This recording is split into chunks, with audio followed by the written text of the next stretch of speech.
वर्धाच्या सेवाग्राम इथल्या चरखागृहात आज भाजपची महत्त्वाची विदर्भस्तरीय आढावा बैठक होती आहे आणि येणाऱ्या स्थानिक स्वराज्य संस्थांच्या निवडणुकीच्या पार्श्वभूमीवर मंथन करण्यासाठी राज्याचे मुख्यमंत्री देवेंद्र फडणवीस हे स्वतः या बैठकीला उपस्थित राहणार आहेत आणि सोबतच महसूल मंत्री, कामगार मंत्री, आदिवासी विकास मंत्री आणि पालकमंत्री त्यासोबतच सर्व आजी-माजी आमदार आणि खासदार 11 जिल्ह्यातील जिल्हाध्यक्ष पदाधिकारी या बैठकीला उपस्थित असणार आहेत।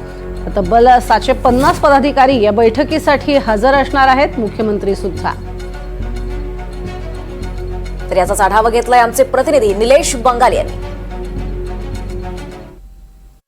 वर्धा जिल्ह्यातील सेवाग्राम येथे असलेल्या चरखा भवन मध्ये आज भाजपची आढावा बैठक आहे।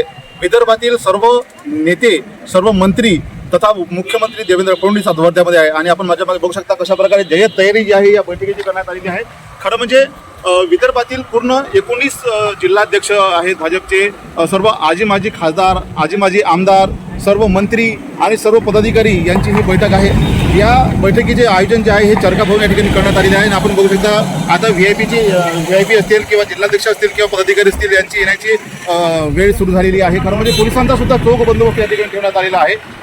येणाऱ्या आगामी स्वराज्य संस्थांच्या निवडणुकीच्या अनुषंगाने ही बैठक जी आहे हे महत्त्वपूर्ण समजले जात आहे आणि विदर्भातून ही पहिलीच बैठक वर्धा जिल्ह्यामध्ये आयोजित करण्यात आली असून या बैठकीला मोठे महत्त्व प्राप्त झालेले आहे।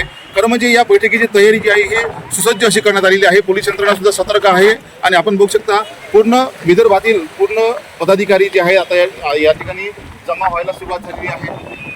पूर्ण 19 जिल्हाध्यक्ष आणि टोटल सगळे पदाधिकारी, आजी-माजी खासदार, आमदार आणि मंत्री सुद्धा या बैठकीला राहणार आहेत। खरं म्हणजे मुख्यमंत्री देवेंद्र फडणवीस या बैठकीला संबोधित करणार आहे। त्याच्यामुळे येणाऱ्या आगामी निवडणुकीच्या अनुषंगाने ते काय कानमंत्र देतात हे पाहणे नक्कीच गरजेचे आहे।